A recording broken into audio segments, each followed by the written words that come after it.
ආයුබෝවන් අලුත උපන් දරුවෙක් ඉන්න අම්මලා තාත්තලා නිතර මුහුණ දෙන ගැටලුවක් තමයි මේ චූටි බබාට ඉක්ක යන එක. ඉතින් මේ ඉක්ක වැටෙන්නේ ඇයි? ඉක්කාව හොඳද නරකද කියන එක අපි අද මේ වීඩියෝ එකෙන් කතා කරමු. අපේ බඩ ඇතුලේ තියෙනවා මහා ප්‍රාචීරය කියලා කොටසක්. ඒ කියන්නේ පපුවත් උදරයත් වෙන් කරන්න තියෙන බිත්තියක් වගේ එකට තමයි මේ මහා ප්‍රාචීරය කියලා කියන්නේ. ඉතින් බඩ ඇතුලේ ප්‍රෙෂර් එක ටිකක් වැඩි වෙනකොට මේ මහා ප්‍රාචීරයේ තෙරපීමක් ඇදීමක් සිදු වෙනවා. අන්න එහෙම වෙනකොට තමයි ඉක්ක වැටෙන්නේ. අලුත උපන් චූටි බබාලා කිරි බීලි ඉවර වෙලා එයාලගේ බඩ හොඳටම පිරුණාට පස්සේ මේ විදියට මහා ප්‍රාචීරයට යම්කිසි තෙරපීමක් ඇති වෙනවා. අන්න ඒ නිසා තමයි චූටි බබාලට නිතරම ඉක්කාව ඇති වෙන්නේ.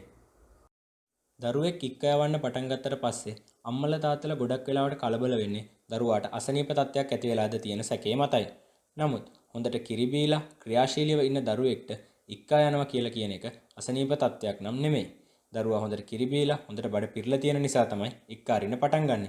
ඒ වුණාට මේ ඉක්කාවත් එක්ක හදිසියෙවත් දරුවාගේ ප්‍රතිචාර දැක්වීමේ වෙනසක්, දරුවා ගොඩක් වමනය කරනවා නම්, එහෙමත් නැත්නම් හුස්ම ගැනීම අපහසුයක් වෙන්නනවා නම් ඒ පිළිබඳව නම් ඔබ වෛද්‍යවරයෙකුගෙන් උපදෙස් ලබා ගැනීම අත්‍යවශ්‍ය වෙනවා. මේ චූටි බබාලා මව් කුසේ ඉන්න කාලයේදීම තමයි එයාලට ඉක්කාව ආරම්භ වෙන්නේ. ගොඩක් වෙලාවට අම්මලාට සති 20ක් 24ක් වගේ කාලයක් පහු වුණාට පස්සේ එක දිගට රිද්මයානුකූලව පොඩි ගැස්මක් වගේ දැනෙන්න පුළුවන්. එහෙම දැනෙන්නේ මෙන්න මේ බබාට ඉක්කාව ඇති වෙලා තියෙන කොටයි. ඒ වගේම දරුවා ඉපදුනාට පස්සෙත් මේ ඉක්කාව සාමාන්‍යයෙන් අවුරුද්දක් විතර වගේ වයස වෙනකන් තියෙනවා.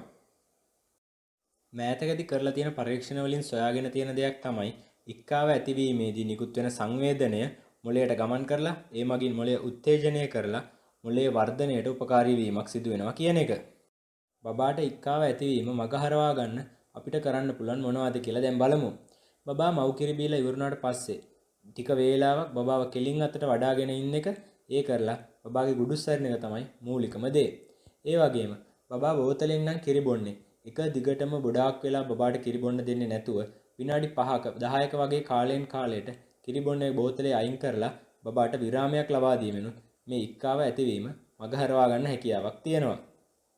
වැඩිහිටියන්ගේ ඉක්කාව නතර කරන්න පාවිච්චි කරන විවිධාකාරයේ උපක්‍රම තියෙනවා.